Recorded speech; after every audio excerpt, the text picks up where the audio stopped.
Good morning, everybody. Fiona, Pam and Kate Bora from Core Confidence here.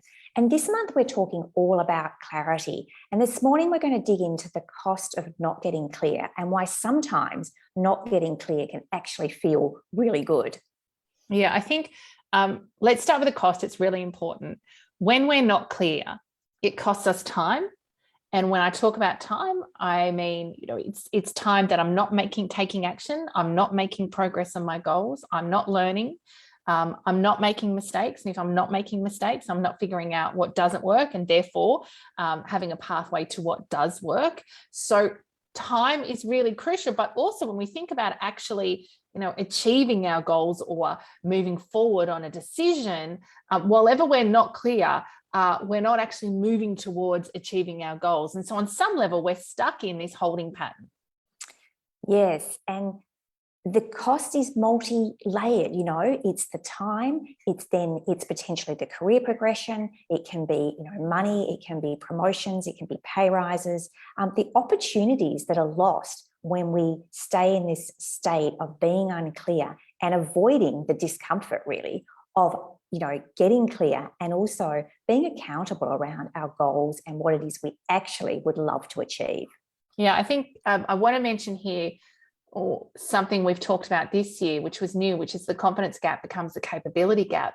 And that is when, when I'm treading water, I'm holding or I'm waiting to be ready or to get more experience or more skills, when I'm waiting for something, whatever that looks like, someone else who perhaps is just as capable is out there having that experience. And of course, in 6 to 12 months' time, if you were to be up against that individual who has spent those 12 months gaining more skill, capability, experience, there is actually a very real capability and competence gap because they've been acquiring things. So I think really starting to consciously spotlight the cost of not being clear. I think there's definitely times, Fee, where we want to ruminate. And I've had this experience myself where it has felt like things are up in the air and I'm not sure. And I've been waiting for more information to drop in. And I think sometimes we use that as a justification for waiting for perfect clarity or waiting for a point in time where there is low risk or no risk, or it feels comfortable for us to make a decision. And the reality is, if that's where you've landed, it's likely that you're too late. The great piece about this leaning into and exploring and understanding the discomfort where it doesn't feel easy, that's often where the growth opportunity is. That's often where, if we were willing to just stay with that discomfort a little bit longer, if we were willing to, hold the tension around, what I'd really like to achieve here, there is so much that's available to us that's, it really, I think when we notice that we're playing small, as you said, Kate, sometimes there are reasons, but often they are just stories in our head. And so if we're choosing that over, we're choosing this comfort now, we're often choosing that over and above the future self and all the things we would love in the future.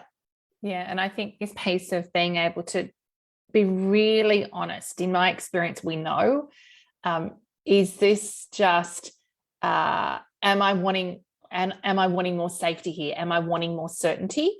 Or actually, there really is some holes or some missing pieces to this puzzle that I need to secure, whatever that looks like, in whatever way that you need to do that in order to make a good decision here. But I think really starting to, and we reference here our four intelligences, really starting to hook into all the data points, all the information that's available to us to be able to make a decision. Just because I'm anxious or nervous in my body doesn't mean that it's not it's a conscious yes and an unconscious yes, right? That I'm yes moving forward. Just because there's some nerves, whenever we're moving into the unknown, where there's not where we don't have the certainty that often we would like, we are going to feel a little bit nervous. And in my experience, that's how we grow, right? That's how we develop. So I think lots of opportunity here, particularly as we head out of this year and into a new year to start to think about some of those macro beliefs, some of what we might want for 2022, and starting to really, I guess, reality check some of those stories that might actually be limiting and holding us back. Yes, so much good pieces here, and a perfect time of year to be digging into this. So if you've really enjoyed this conversation, please tag friends and colleagues who would also get something out of it. If you'd like to know more about our work with Core Confidence, please visit the website coreconfidence.com.au. And if you'd like to see more of these Facebook Lives, you can like our page. Thanks, everyone. Have a great week.